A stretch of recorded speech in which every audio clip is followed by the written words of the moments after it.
Today, we are excited to welcome Sonia Winner, President and CEO of the Cleveland Museum of Natural History.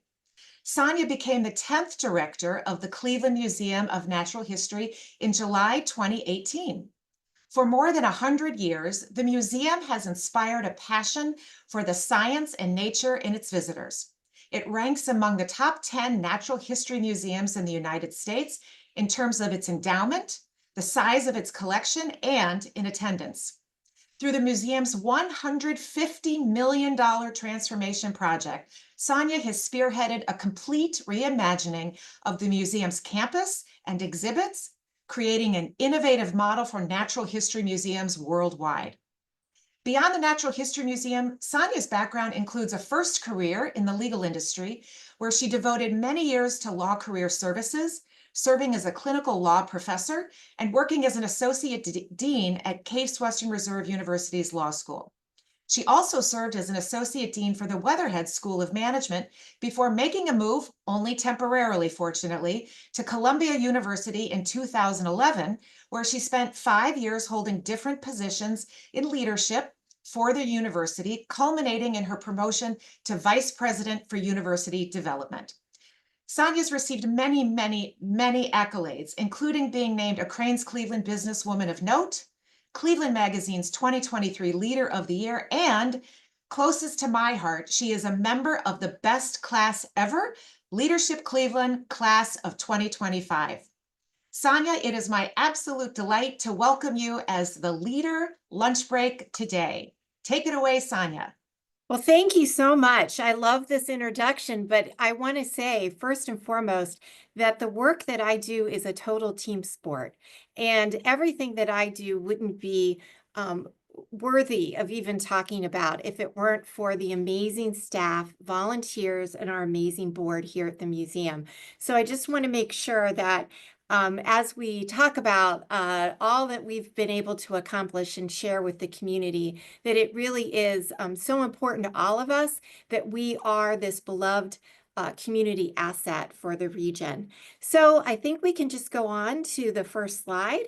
And so the transformation, so the vision. So it really is more about designing walls and thinking about the construction of an institution, because we very much wanted our architecture to reflect our mission. And I think we're really proud of that. We're a legacy institution. Think about, our leaders came back from World War I. They had seen the fabulous museums in Europe. They had lived through a pandemic, and they decided, along with our amazing art museum and the Musical Arts Association, that Cleveland deserved a natural history museum. But it wasn't just for academic purposes only. It was to create what they called the diffusion of knowledge, and that knowledge is to be shared. So in the next slide, what we really did right, I think, and then the next slide, is we really thought about what our strategy would be, and thinking about that on a 5-year plan of thinking about how we wanted to be this inclusive community asset, but also a very transformed and outwardly facing museum. If you remember what the museum looked like before, I have affectionately called it a dentist's office. We do have 2 board members that are dentists that have commented that that's not a very nice comment, but there was no sense of arrival at the museum, and we wanted it to be as welcoming as possible. We also wanted consistent growth and really thinking about what our assets are. And thinking about what our assets are in this region, we wanted Clevelanders to be really proud of what we were building. So we thought of all of those things and thinking about how we really can also help the economic engine of Cleveland as we create this new museum. So the next slide. We did an organizational assessment. We really thought about that SWOT analysis. We thought about what our strengths are. We did a community listening project where we really listened to the community. And the interesting part of that is that the community said that one of the reasons people don't go to museums is that it is too dark, and they don't like humans do not like being in dark spaces. So one of the really important feedback that helped us with the architecture is to open the windows and open the light and bring nature in. Also, they said that there weren't enough bathrooms. So that was a very practical thing that we were able to accomplish. And as well, we also did an economic impact survey. So right now, when we did the initial survey, we had contributed about $40 million to the economy here in this region, but now we're doing another economic survey. So we really thought about what kind of museum we wanted to build, and we wanted to make sure that we build it as efficiently as possible, and as much for the community as possible. So the next slide, we really thought about what our mission is and what our vision is, and really thinking about to explore, engage, and empower for a better tomorrow and what that means. And really, as much as we love that we have lots of little people here today, and record crowds, quite frankly, and some of them will become scientists, our mission isn't to create scientists. Our mission is to create people who can be decision makers in the work that they do and the life that they have, and for their own health and the health of the planet. That's what we're all about, is that people can make decisions about the food they eat, the water they drink, all of those things that have an impact on our health. And at the core of the museum, we are about health. The Health Museum here in Cleveland was the first health museum of its kind. It merged with our museum 20 years ago. So that's a core component of the things that we do. So the next slide. Wanted to talk a little bit about why we did actually a national survey about what people think about as far as science. So 90% of Americans think it's really important to have a basic understanding of science, and 85% want to learn more, but close to half feel like they're falling behind. Well, we really feel like we can be that resource for authentic information. And as I've teased Chris Ronayne, they don't really listen to politicians on this. They don't trust politicians, and really the media it's so hard to find out, especially through social media, what's right and what's accurate. So having scientists and having that authentic information is just so important to the work that we do, even if we find out more. And that's the frustrating thing about science, but that's also the beauty. It's a very creative, I think, way to explore the world, but it's also very frustrating because sometimes you can find out more. For example, during the pandemic, we found out more and more and more about even the Spanish flu, and what happened. So that's just something that I would share. That is also frustrating, but is also something that is very motivating. So the next slide, really thinking about that diffusion of knowledge and really thinking about our world-class collection. We have over 5 million objects. So now we have this shell, this amazingly beautiful shell that is able to showcase those objects. And we have a lot more flexibility in being able to show everything that we have in the museum. For those of you who've been on the first floor, can you imagine there are 2 floors below that are full of all kinds of interesting objects? And I would invite you sometime to do a behind the scenes tour so you can really see that. And also, it is a record of life. It is evidence-based learning. And when we say strong management and leadership, we've had 46 years of balanced budgets, and we have a nearly $180 million endowment. So we really stand on the shoulders of others, and we have an amazing board that is, I always say it's the most passionate board that really in the entire country, if not the world, because they are so passionate about the work that they do. Many of them have family members who served when the museum began. And also, I think that they really are committed to this effort to engage with the community and help people have this passion for nature and science. So then the next slide. So what we did was, if you can imagine a $150 million project, and the first phase of it had some challenges.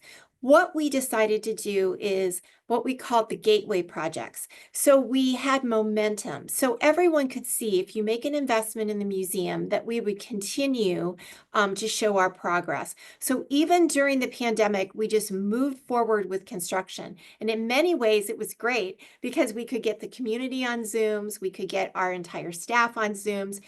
This museum was designed without anyone really meeting each other. So we are really proud of that as well, that they only met through Zoom. And only in the past year or so have some of the designers, architects, everyone had the opportunity to meet in person. So that in of itself, I think, is pretty interesting.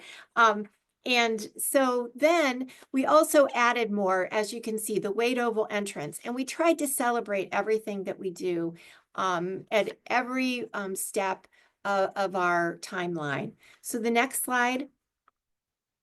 So as I said, this is our gift to the community, and it is so important for the work that we're doing. We wanted to remain open. That was really important to us, not to close the museum, because we know that there are lots of kids who are crazy about dinosaurs, and we didn't want them to miss anything. So we tried to remain open. We tried to showcase things in other areas. You can see sometimes at the airport, we have an exhibit there so people can see things. And we really just try to stay open and available to the public. And really, if you come into the museum, we do have that context of the timeline, but we're also showing a free space where we have our amazing dinosaur, Happy, that was found by 4 teenagers in Cleveland that were sent by the museum in the 1950s to go find a dinosaur, and they certainly found a dinosaur. So that's yet another great story about Cleveland that we wanted to show, is that this is a free space. This is about you. This is about this region. You should be really proud of the work that has been done, not only in our museum, but in our community, and those 8 iconic objects that are about this region and for this region. So the next slide. So where are we now?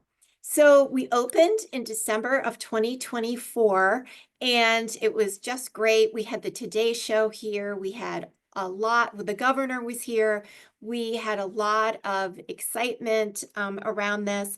And I can tell you that people are responding. We've had grown men who've come from other places in the country who said they cried when they saw some of the things that we were able to do. So we feel as if that is really a great measurement of the excitement that people have had. And I also think too that we really reinvented that integrated story of natural history and a less static experience for the visitor. So the next slide. So we really thought about those traditional models. It's natural history museums, if you kind of think about what they used to show and what some of them still show, is just, here's an object, it's static, and we're going to tell you everything we know about this. But what we really wanted, we wanted an inquiry-based experience. We wanted the visitor to be able to ask questions and to pose these big questions about the world. So we really did try to do that and really think about how nature truly is the inspiration for science. Almost all of our scientists, you can ask them why they became scientists, and it's some childhood memory they have about nature. And we wanted people to hold on to that. And even we have a space for adults. We want adults to see the museum as not just a place where you came for a field trip or you took your children to a field trip, but it's a space where you can come in as an adult and ask questions. There's programming designed for you, and that you can bring family members who are visiting out of town, and really thinking about the why and the how and how we can connect people. So the next slide. So I wanted to share about impact, and actually our numbers have changed since now. So think about it, December 15th until about, say we're in mid-March, late March, we have had we're going to have our 100,000th visitor today in that time period. Our normal 2019, we had 100,000 the whole year come to the museum. So think about that. And also think about we've tripled the number of media hits that we've had. We have had such strong revenue in our numbers. You can see admissions, our garage, our retail store, cafe and catering. And the really important number that motivates me is that 31% were either first-time visitors or those who had been back after 5 years away. And I often hear that from people who will say, gosh, I haven't been to the Natural History Museum in a number of years, and I'd really like to come back. And we love that number. And we also wanted to look at a normal year before COVID. So our general admission is up nearly 70%. And I also want to really explain that the most important part, sometimes people will ask you about leadership and what you want your legacy to be. And for me, I really want it to be that we opened the museum for a lot of families who couldn't afford it. And I want because of the Mandel Foundation, we were able to open up Sundays for families in Cleveland and East Cleveland. But I'm really happy that the Mandel Foundation made an additional investment in us. And now we are open on Saturdays and Sundays to not only East Cleveland and Cleveland families, but we've expanded to 5 other suburbs, including Euclid, Brooklyn, Richmond Heights. The mayor was just here actually last week. He brought a bus of people from Richmond Heights. So we're really excited about that aspect of what we've been able to do with the museum. And I also want to say about impact. So all of my colleagues at all of the other arts and culture institutions, it's really important to see arts and culture in this way, is that the creative industries here in Ohio contributed more than $63.3 billion to Ohio's economy. And according to the Ohio Arts Council, we've supported nearly 300,000 jobs. So when you look at those impact numbers, they're really equal to tourism in Ohio. And I know everyone cares about what's going to go on with the Browns, but I just hope that people will also understand that as we've talked about what we're building, it's so important to think about the cultural institutions as economic engines for this region. So, and then I want to just share my last slide is what it used to look like and now what it looks like. So. That is tremendous, tremendous, Sonia. Thank you so much for the incredible overview. I have to tell you, I may not be a grown man, but this grown woman has gone to the Natural History Museum twice now since your grand reopening. And I tell you, I walk in and I am brought to tears of joy as I go through it. And more than anything, I walk around the museum with my mouth open in awe. It's just tremendous. So for anyone who's with us today, if you haven't made it yet, let me just put my own personal plug. Get out there. Get out there. So one of the data points that I would love to know, Sonia, is how many minutes you actually slept in the month of December, because your grand reopening 2 weeks almost was unbelievable. And I know because I got an insight from you that you were going every single night, every single day. My serious question is, talk a little bit about the team that you've assembled. It takes an incredible staff to pull off all that you have. So high level, can you talk to us about the workforce that supports all that you're doing at the museum? So I mean, I think all of them are incredibly talented, and they're certainly not here just for the money. They really believe in the mission, and they're very proud of what we've been able to showcase.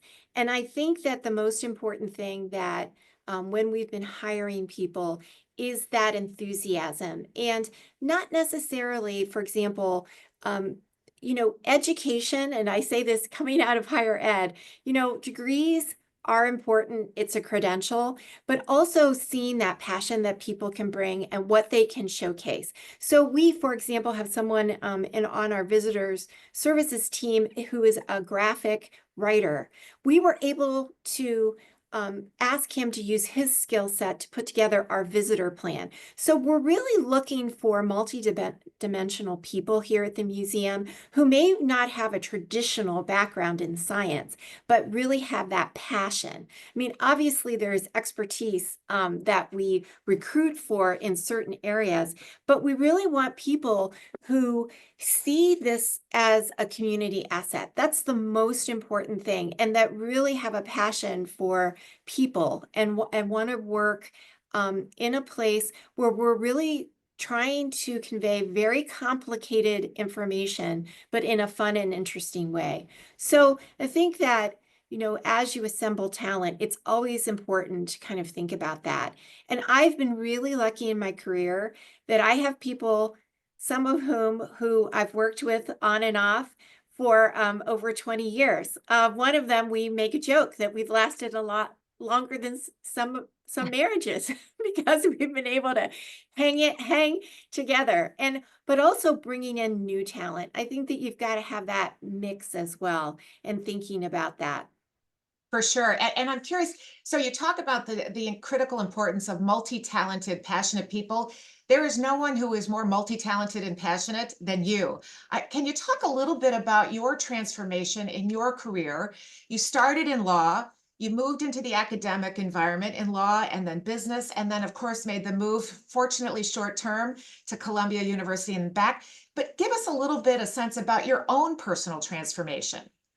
So, you know, I am a learner. I love to learn. I love to have new ideas. You would probably catch me reading a book more than anything else. Even though I am an extrovert, I just love reading. I love history. I love learning. So, as my children would say, they would accuse us of being museum parents. We were always in a museum, regardless of where we were traveling. And we were always, once a year, we would always go out to a national park. And for us, that was very motivating. And my son learned to walk at the museum. So when this opportunity came up, I really saw it as a way to not only, you know, the love that my children had for this place, but to share that with so many other kids. And so that's really the heart of the profession, you know, where I became passionate about the museum. And I've always had this philosophy. I don't have a 5-year plan. I know everyone, a lot of people have all of those things. I don't have any plan like that. I think you just learn and grow in your position, and you do the very best work that you can and find really good mentors who can help you along the way. And also kind of see you in a way that maybe others don't.